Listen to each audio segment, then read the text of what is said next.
श्री कृष्ण शरणाष्टक स्तोत्र भगवान कृष्ण को समर्पित है। इस स्तोत्र में भगवान कृष्ण से सुख और शांति प्रदान करने की प्रार्थना की जाती है।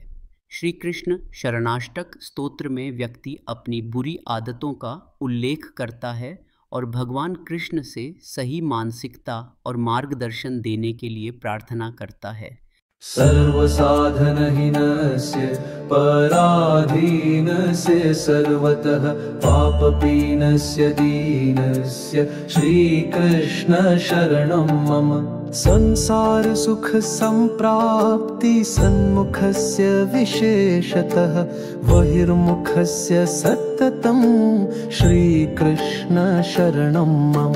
सदा विषय कामस्य देहारामस्य सर्वथा दुष्टस्वभाववामस्य श्रीकृष्ण शरणं मम।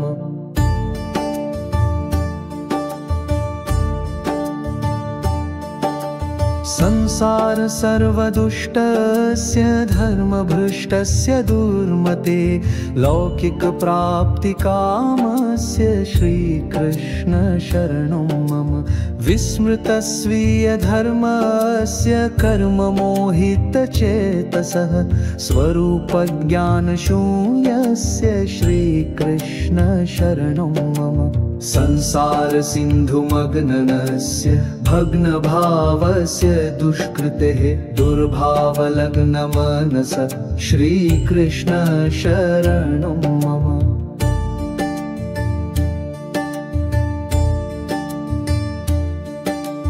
विवेकधैर्यभक्त्यादिर्हितस्य निरन्तरं विरुद्धकरणासक्ते श्रीकृष्ण शरणं मम।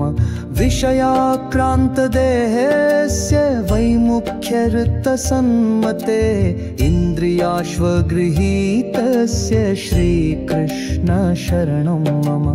एतदष्टपाठेन हेतदुक्तार्थभावनात् निजाचार्यपदाम्भोजसेवको धन्यमाप्नुयात्।